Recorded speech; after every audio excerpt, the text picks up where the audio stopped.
explanatory notes. This guidebook has been created to aid in the retrieval and use of document and archive materials relevant to Malaysian transportation development. A wide range of information is available from both electronic and non-electronic sources. Among the assets accessible are records pertaining to a variety of picture kinds, newspaper, television programs, advertising, geographical record, and many more. The purpose of these finding aids is to make it easier for researchers to locate and get necessary content.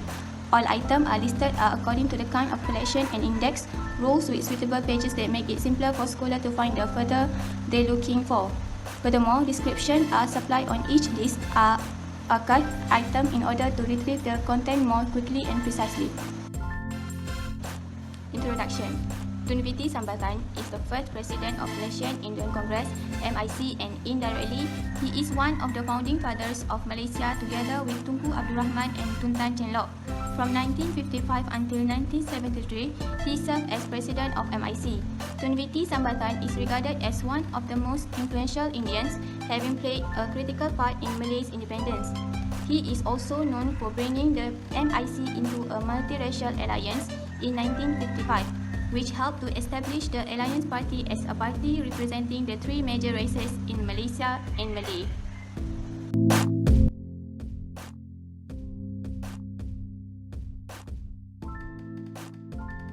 Tun Viti Sambanthan's early life.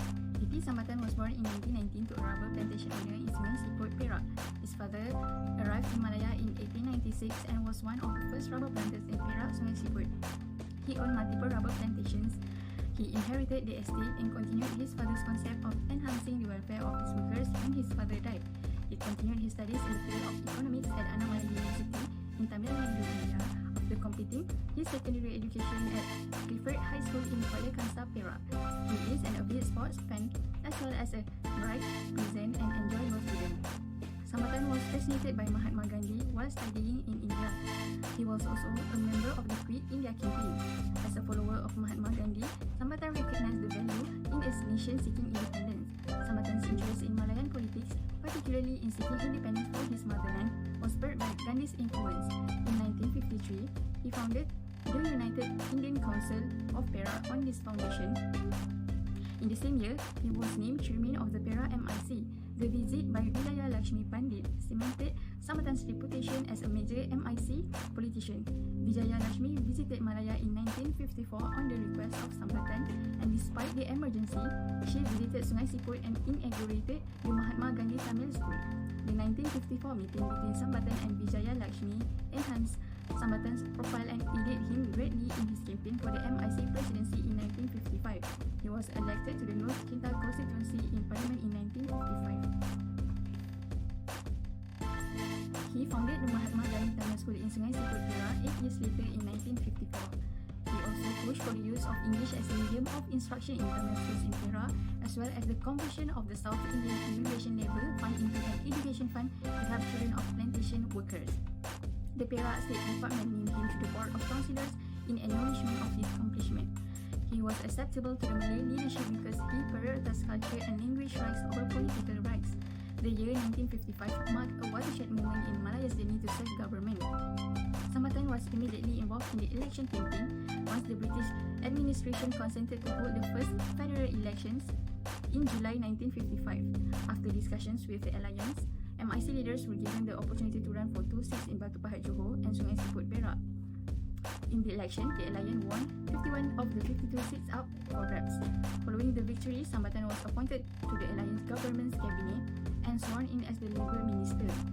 Sambanthan led the MIC delegation in early 1956 negotiations with the Alliance component parties to create a memorandum to be delivered to Red Commission. Sambanthan is a skilled negotiator who works hard to ensure the Indian rights are protected while remaining cautious when dealing with delicate matters. Party members chastised him for being soft on various problems at the time, but Sambanthan handled them calmly and always adopted the middle position in negotiations. The final independence negotiations in May 1957 were also perceived as a personal shift for Sambanthan. In 1973, Sambanthan was compelled to resign from MIC and pass over the leadership of the party to Mani Kabasagam. He was named Labour Minister, Minister of Health, Works, Post and Telecommunication Minister, and National Unity Minister as the head of a party that became the key element of the Alliance Party that dominated. Hi, Assalamualaikum. My name is Siti Ainun Nurizati and I'm going to present the next topic, which is political career of Tun Witi Sambanthan. In early participation, Tun Witi Sambanthan founded the Perak United Indian Council in 1953. The same year, he was elected chairman of the Perak MIC with the goal of building a more cohesive and united Indian community. In the same year, he was elected to the Kinta Utara constituency of the Legislative Council. The Sungai Siput seat was added to the constituency in 1959. Next, he also taking over as the president of the MIC. During this time, Sambanthan, a state MIC leader at the time, emerged an alternative option for the party's leadership. According to historical sources, he was forced into accepting the position. Sambanthan originally refused, but after pressure from Tamil leaders, he decided to take over the party leadership in May 1955. He was legally chosen as the MIC fifth president. Sambanthan was also acceptable to the Malay leadership since he valued cultural and language rights over political and economic rights. Besides, Sambanthan also becoming a member of the Tamil Party. The MIC basically became a Tamil party under Sambanthan's leadership. From 1955 until 1971, Sambanthan was the president of the MIC, and he was primarily responsible for the party's shift from an active party to a conservative, traditional one that valued Indian culture, religion, and language. In 1955, just months before the first federal elections, Sambanthan took over the leadership of the MIC, especially during periods of instability in the party, and over time, he strengthened the party and maintained in position in the coalition. He didn't always satisfy his supporters, but he was able to gradually bring a party with significant internal divisions together. And Sambanthan also involved in the election of the first federal president. Sambanthan came out strong and the MIC was given 2 seats in Batu Pahat, Johor and Sungai Siput Perak after talks with the alliance leader. Sambanthan ran for the Sungai Siput seat and easily won. With the exception of a seat in Perak, alliance won 51 of the 52 seats. Following the election victory, Sambanthan was nominated to the cabinet and sworn in as the Alliance government Labour Minister. The coalition agreed to press for a faster transfer of power. Therefore, an Alliance team travelled to London in January 1956 to meet with Secretary of State Alan Lennox Boyle and discuss a variety of topics including independence. Previously, in 1956, Sambanthan headed to the MIC mission in the Alliance parties talks to produce a memorandum to be delivered to the Reid Commission. On the 10th of July 1957, during a Federal Legislative Council debate on the proposed constitution, Sambanthan encouraged more cooperation amongst the communities, reminding them that Malaya was a multicultural place. He explained to the council that we live in a plural society, and we must constantly remember that psychology has its own position in that society. It is insufficient to have a positive attitude about an issue. It is important for him to assess the reaction and impact of the Merdeka negotiation on members of various communities. Furthermore, Sambanthan also involved in independent negotiations. In the Alliance administration, Sambanthan was nominated to the cabinet and sworn in as the Labour Minister. The government therefore decided to press for a power transition, and a team from the Alliance traveled to London in January 1956 to address a variety of topics, including the independent discussion with Britain's Internal Affairs Minister Alan Lennox Boyd. And Sambanthan also collaborated with Tunku Abdul Rahman. The MIC's early success was thanks to Tunku Abdul Rahman Putra Al-Haj, Malaysia's first Prime Minister, and Sambanthan's strong personal connection. In difference to UMNO, Sambanthan led the MIC as a mostly informal party rather than a political organization with defined programs. The last one, Sambanthan involved in delegation and becoming the leader of Malaysia for it. Tunku Abdul Rahman sent Tun Sambanthan to Fiji on a courtesy visit in 1968. In a letter to Tunku, the Chief Minister of Fiji recognized Tun Sambanthan's efforts and congratulating him for the delegation's excellent success under the wonderful supervision of Sambanthan.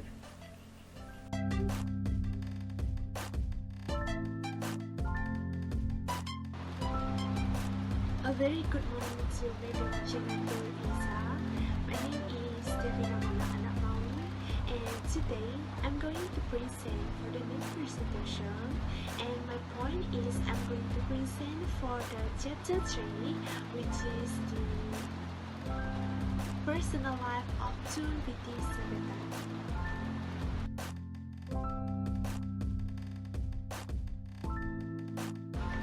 First, I'm going to present for the profile of this hero. Tun Biti Sambanthan, from being known as Tiruniana Sambanthan, is over recently and known as Tun Biti Sambanthan. This hero is one of the true Malaysian hero and a role model of his people Indians. Tun Biti Sambanthan is a hero that was born on 16 June 1919 at Sungai Siput that located at Perak. Tun Biti Sambanthan's father, known as M.S. Verasamy Tewar, and he was came to the Malaya in the year of 1896. His father has owned the Penat rubber planter, as well have his own several kinds of rubber plantation. Tun Biti Sambanthan also have 3 siblings. That the first one known as V. Menachi Sundaram, the second one known as V. Krishan, and the third one known as V. Sarawati.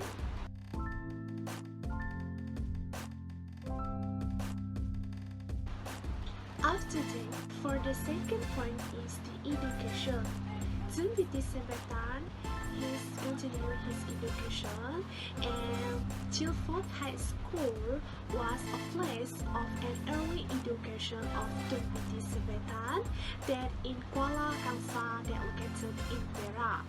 Tun Biti Sambanthan also known as capability and passionate in relation of sport, and so have a good attitude and so a good manner, such as smart, fun, and indeed friendly as a student that time.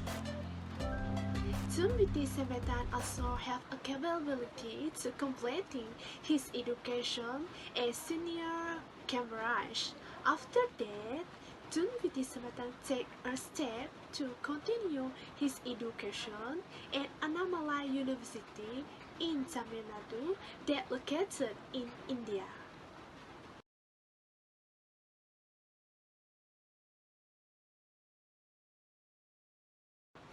The third of my point, I'm going to present for the involving abilities of the hero, which is Tun Biti Sambanthan.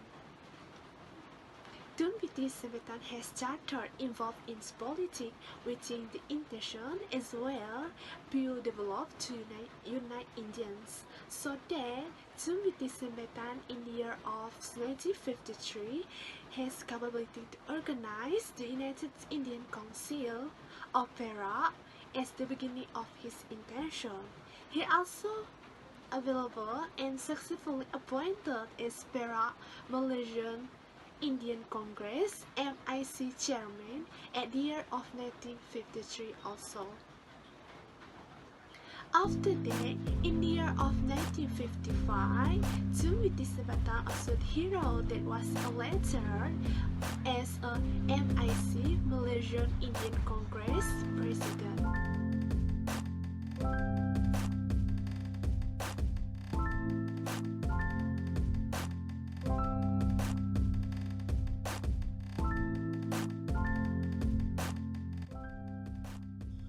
Hi and Assalamualaikum to Datin Janatul Izzah binti Ahmad Kamal. I am Nafasa binti Azmi and I will be explain about honor that related to Tun Witi Sambanthan.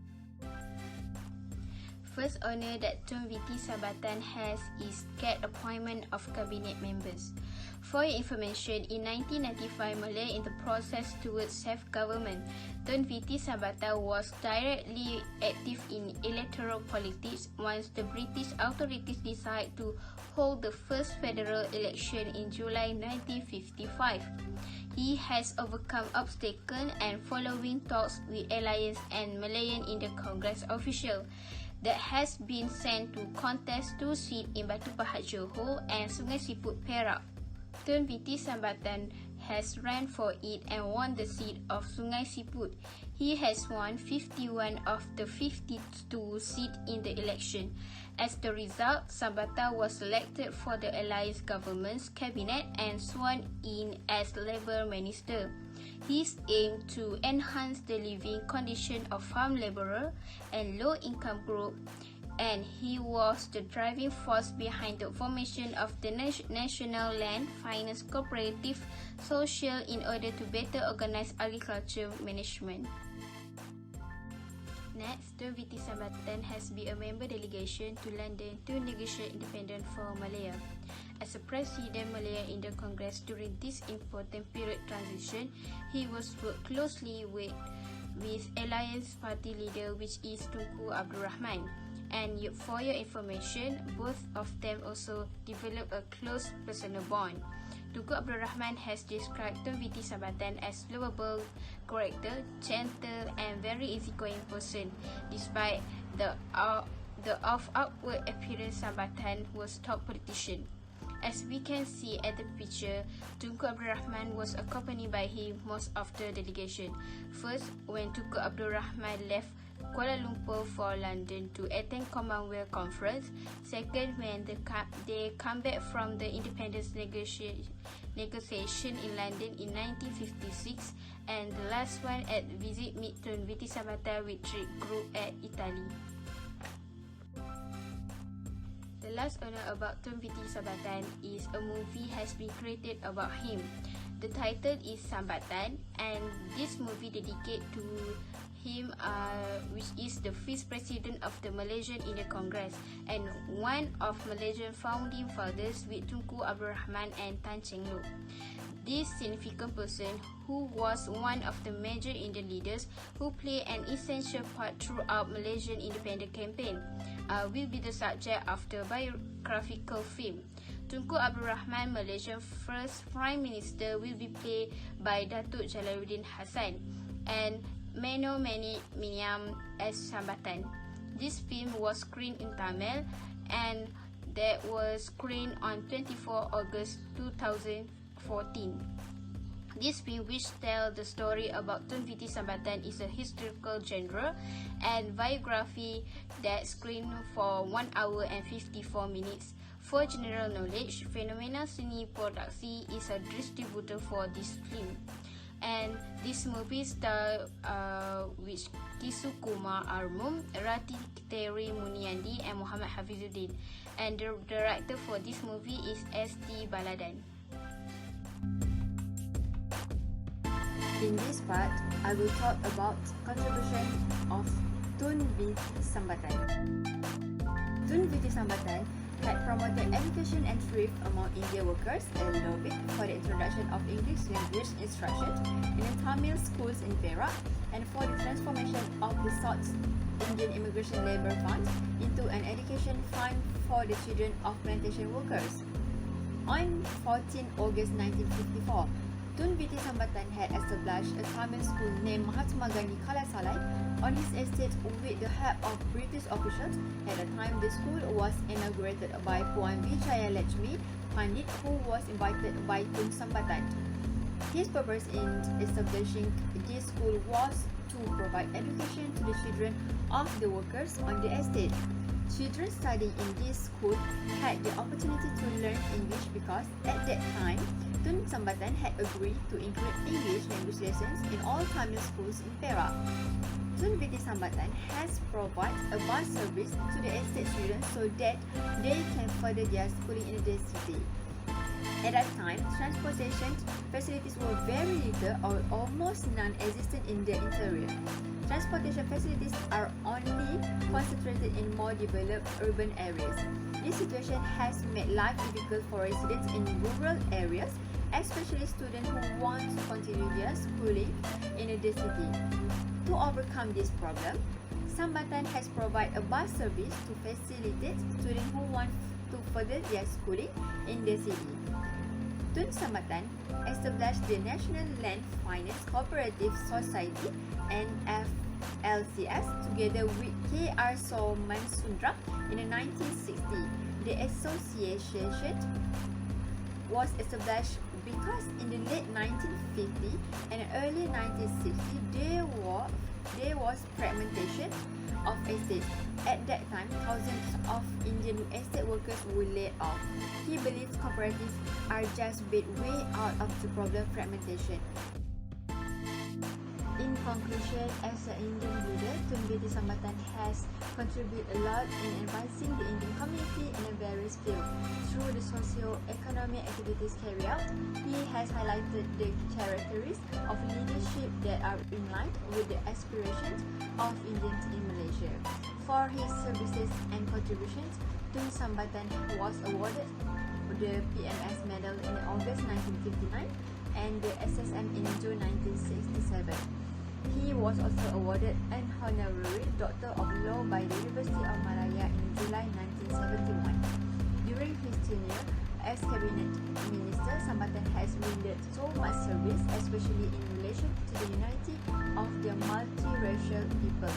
Tun Sambanthan has also contributed his energy in the effort to demand independence. Tun Sambanthan was a man who valued tolerance, harmony and cooperation of various races and ethnicities in our country when he became a leader. He was a follower of the teaching of Mahatma Gandhi who practiced anti-colonialism to achieve independence. Tun Sambanthan's name is immortalized at the Sambanthan LRT station and Wisma Tun Sambanthan located in Kuala Lumpur to commemorate his services. He passed away on 18 May 1979 at the age of 59. At his funeral, nearly 50,000 people were present to pay their last respect, including Tunku Abdul Rahman, his close friend, and Tun Tan Siu. Thank you.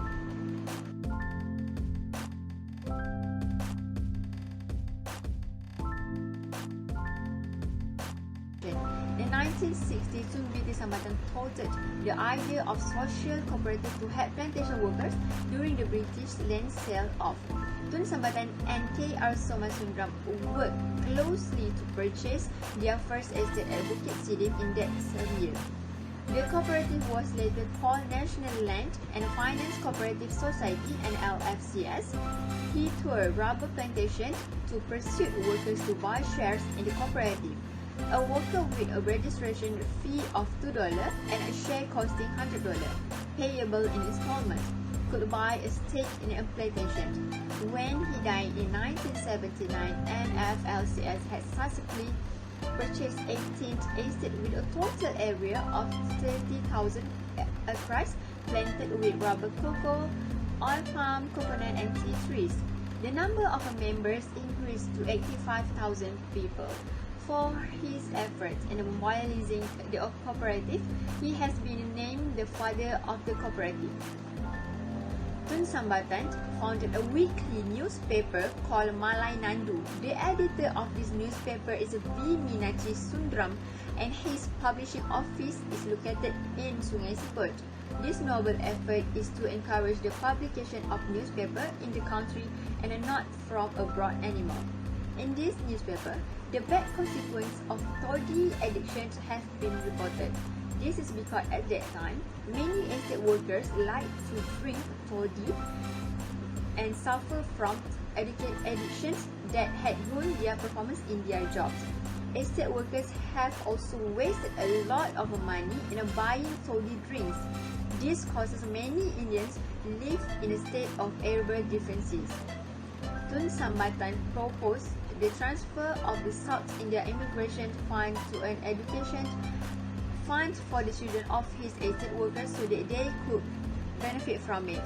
Tun Sambanthan has urged Mr. Manikava Sagam, who was then the Labour Minister and also the MIC Deputy President, to amend the fund's constitution. He did so because he wanted to provide financial assistance to the children of farm workers who were studying in high school as well as university. By implementing the transfer of the South Indian Immigration Fund to an education fund, many students have reaped the benefits.